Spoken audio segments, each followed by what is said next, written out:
He said, man, I talked to Ice Cube, and he's actually a pretty cool dude.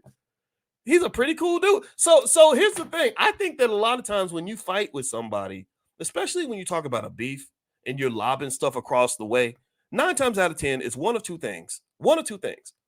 Either one, you don't know the person and you're fighting their image because they're doing better than you, and they're selling more records than you, or they're more popular than you, and you think that you have to punch the big guy in the mouth in order to level yourself up. That's one thing. Or two, which I think could be true in the case of Drake and Kendrick, you used to be friends and something happened. You used to be buddies, and somehow there was a disagreement. Somebody didn't get what they wanted. Somebody didn't get their money. Somebody got rid. Somebody cut somebody off, or something like that. Usually, that's what I see.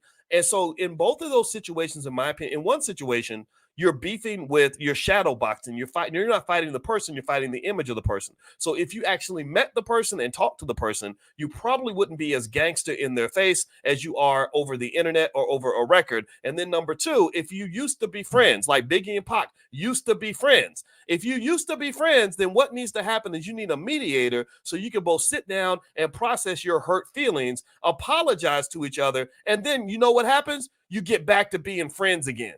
You get back to being, see, Drake and Kendrick, I'm not sure. I don't know the whole history here, but I believe they used to be cool, and now they're not cool. Now they hate each other. I believe they could be cool again. And what Drake and Kendrick need to do, in my opinion, is man up, get on the phone, talk it out, and then say, you know what, bro, with all this attention we've gathered now, why don't we get together and go on tour? We will literally make more money than Taylor Swift right now if we go on tour together. Fighting each other, people going to end up dead, people going to end up sued, billions will be lost, lots of opportunities will be thrown out the window. The media is going to make money from this because they love to watch black people take each other out. But if we come together and resolve this, then we will make more money than Taylor Swift. I don't know if that sounds crazy to some people. Maybe some people don't get it, but those of you that do, I hope you'll at least hear what I'm saying here. The opposite of an enemy is not a dead enemy. Like the goal with an enemy should not be to destroy the enemy. The goal of a powerful enemy should be, if you can, make that enemy into a friend. And I think these two guys can still work together. I really do. But then again, maybe I'm wrong. I don't know. Maybe I'm just hallucinating here. All right. So anyway, the last thing I'm going to say is this, and then I got to go. We're about to do our real estate gathering in a couple of minutes. First thing, the next thing I want to ask y'all about is this. Hit the thumbs up button. I see rappers all the time beefing with each other. And one thing that I find is really fascinating is that they'll beef with each other all day, but they never beef with white supremacy. They'll beef with each other all day, but they'll never beef with the white folks that run the music industry. They beef with each other all day, but they'll never beef with Leor Cohen.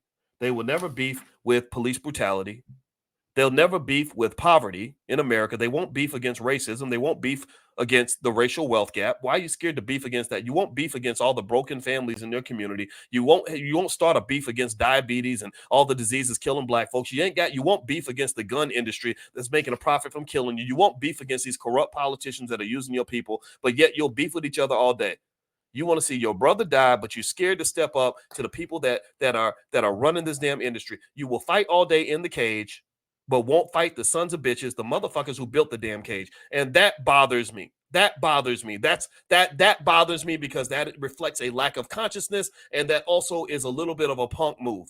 So my feeling is, look, before you start beefing with your brother, I want to see if there are any other people out here that are more worthy of a beef. And I guarantee you, the Leor Cohens of the world, the people who are sitting back making money, watching you all destroy each other, I would say that should be next on your beef list. That's the rapper that's going to impress me, the one who beefs with white supremacy, the one who beefs with the people that are the slave masters in the record industry that have made money destroying our people. That's the next beef I want to see on the list. That's the album I'm going to listen to. I got to go, guys. I'm done. And if you want to know who I'm beefing with, that's what I'm beefing against. I'm beefing with the racial wealth gap. And guess what? I put out an album every day, and my album's always a hit, and I'm winning the beef. I'm winning the beef. In the Black Business School, we are winning the beef with the racial wealth gap. We've already solved it. We've kicked it in its ass, stomped it out. Now all we got to do is implement. So that's my beef. If you ever want to know who Dr. Boyce is beefing with, it ain't nobody on the internet. I'm beefing with the racial wealth gap. And just like when Drake drops a hot album or Tupac drops an album, I'm the Tupac of finance, damn it. I am dropping an album every single day, just like Kendrick was putting out them songs. I'm putting out a new album every day, and every album I put out is a banger because I'm beefing with white supremacy. I'm beefing with the racial wealth gap, and I'm winning the damn beef, and I'm not going to stop until I'm done. So I got to go, guys. Have a great day. Thank you so much for listening. Please hit the thumbs up button. If you want to join us tomorrow morning for financial consciousness training, all you got to do is text the word morning to 87948. Text morning to 87948. We meet every single morning, 7 days a week at 10 a.m. Eastern in the Black Business School right here in a private Zoom. So text morning to 87948. I'll send you an invitation. Last but not least, I have a new book out called The 10 Commandments of Black Economic Power. If you'd like to get a copy, you can go to drboycebooks.com. All right, guys, I'm out of here. God bless you. Thank you so much for listening. Have a wonderful day, and I'll see you soon. Peace.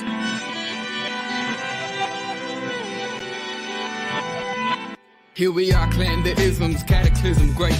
Our people out here struggling, trying to make it in this state.